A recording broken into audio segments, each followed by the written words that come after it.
I've always liked the beach, but I never understood where they get so many crackers. You know, that they use to crumble up and make the sand. And speaking of the sea, today we've got Alice in Chains' Sea of Sorrow. But before we get into it, I'd like to take one quick moment to thank a few very kind people for signing up for the Patreon Supporter of the Cause Club. Jessica Williams, Matt H., Max Field, Keith Ferreira, and Deceited Sloth 99. Thank you so very much for your support. I found Creepy Baby. And if you would like to find out what that's all about, the link is in the description. First things first, Jerry Cantrell's involved, so all of our strings have to go down 1/2 step. It's true every single time without exception. Your E string goes down to D sharp. Your A string goes to G sharp. Your D string down to C sharp.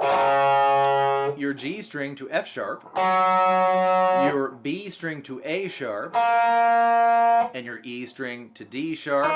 Congratulations, you are now tuned 1/2 step down. The intro consists of 4 things. The first one is going to be index finger on G7, middle finger on D8. Do those notes twice. Then you're going to hit your E string, open, and then it's 9/9 on those 2 strings. Be sure to wiggle, and that's the first thing. All right, the second thing is quite a bit longer and more complex. You're going to start the same, though. Then you're going to hit your open E string, the 12th fret of those 2 strings twice. I'm using my index finger here for both. 2 E strings, the 14th fret once, followed by 1 E string.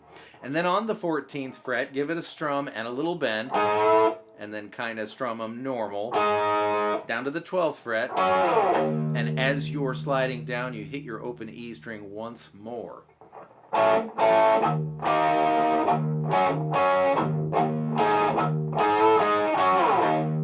That's the second thing.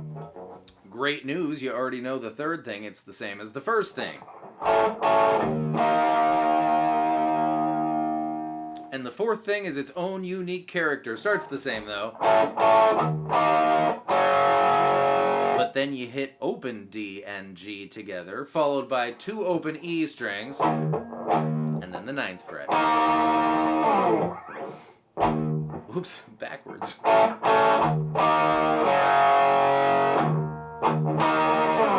And that's your intro. This verse epitomizes grunge guitar, and it's the same theory as the chorus in Pearl Jam's Porch. We're going to have a G shape, and we're basically just going to move it around. Whatever note our middle finger is on is the chord we're playing. And I watched some live videos of Jerry playing this, and when he's at G, where G belongs, he puts his index finger down. I may or may not do that because I've been playing G kind of like that lately anyways. So we're going to start on B flat, which is the 6th fret of E, B, E. You're going to want to mute the A string with your middle finger kind of lazily flopping there, but we do want to hear the open D and G strings. From B flat down to G. From F on the 1st fret, back to G. Do the same thing again.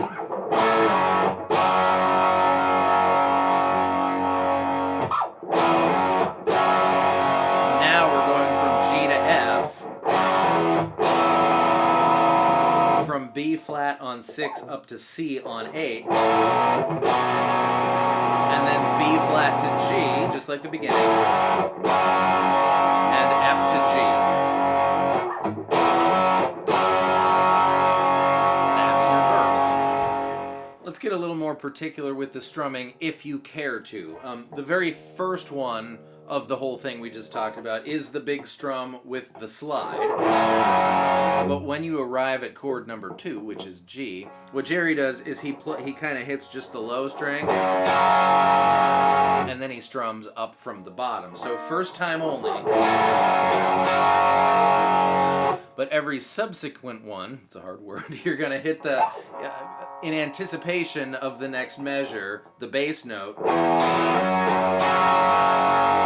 Bass note, high notes, slide, bass note, up from the bottom. And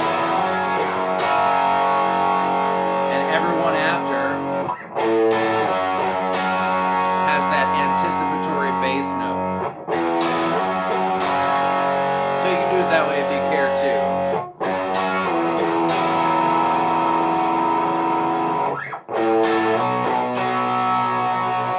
that's your plucking pattern. Strumming pattern. It's kind of in between, right? Anyways, that's it. For the pre-chorus, you opened fire. It's going to be a power chord F on the 1st fret of the E string, to C on the 3rd fret of the A string,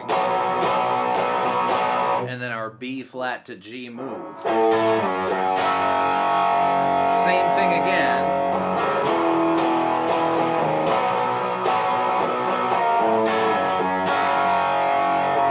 Our F power chord and C power chord to A, and on A, it's that cowboy move we talked about in Man in the Box, except on A this time instead of E. So A power chord is like this. It's the same as an A chord, but I'm not pressing down the B string. And the D string is going to go from 2 to 4. 3, 4,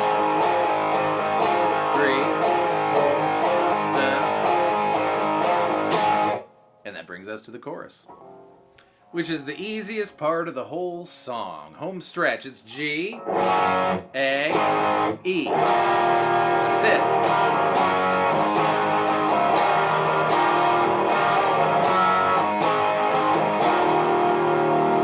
4 times the first time, many times every subsequent time. Learning guitar and getting better at words. Those are all the pieces, so go use your earballs and figure out which one goes where when, or if you're the kind of learner who would benefit from a playthrough, you'll find exactly that and more on my Patreon page, so I hope to see you there. Thank you so much for being here. I hope that was fun and helpful, and I will see you next time with more stuff. Goodbye.